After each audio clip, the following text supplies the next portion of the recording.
कुछ लोग ग्रंथ नहीं लिखते, इतिहास नहीं बनाते, फिर भी उनका जीवन खुद एक कथा बन जाता है। ये कथा है तुकाराम जी की।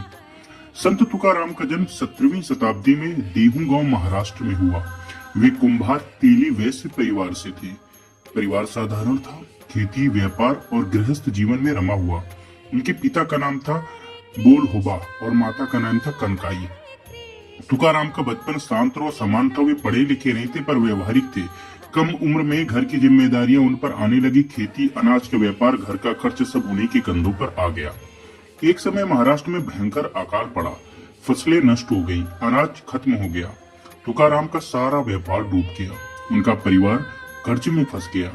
अकाल ने सिर्फ धन नहीं छीना, जीवन भी छीना। तुकाराम की पहली पत्नी और एक पुत्र अकाल में चल बसे। घर सूना हो गया। तुकाराम अंदर से टूट गए। तुकाराम घर से दूर भंडारा पर्वत और इंद्रायणी नदी के किनारे जाने लगे। वे चुप रहते, लंबे समय तक अकेले बैठे रहते। गांव वालों को यह सब अजीब लगता था। परिवार के आग्रह पर तुकाराम ने दूसरा विवाह किया। उनकी पत्नी जीजाबाई व्यवहारिक और कठोर स्वभाव की थी। गरीबी, अकाल और अनिश्चित भविष्य, इन सब ने घर में तनाव भर दिया। उनको मानसिक और शारीरिक पीड़ा भी परिवार से मिलने लगी। तुकाराम जो कहते लोग सुनते। धीरे धीरे उनकी बातें गांव में फैलने लगी।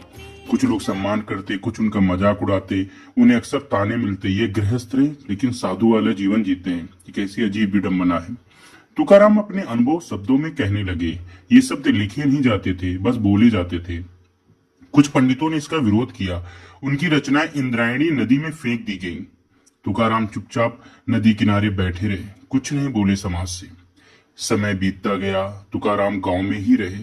गरीबी रही पर एक अलग स्थिरता आ गई थी। लोग उनके पास आते, बातें सुनते और चले जाते। जीवन के अंतिम दिनों में तुकाराम देहू में ही थे। एक दिन वे नजर नहीं आए। कुछ लोग कहते हैं वे चुपचाप चले गए, कुछ लोग कहते हैं वे इंद्रायणी नदी किनारे अंतिम बार देखे गए थे, पर उनका शरीर नहीं मिला कहीं पर। तुकाराम का जीवन सुख की कहानी नहीं था। ये अकाल, अपमान और अभाव की यात्रा थी।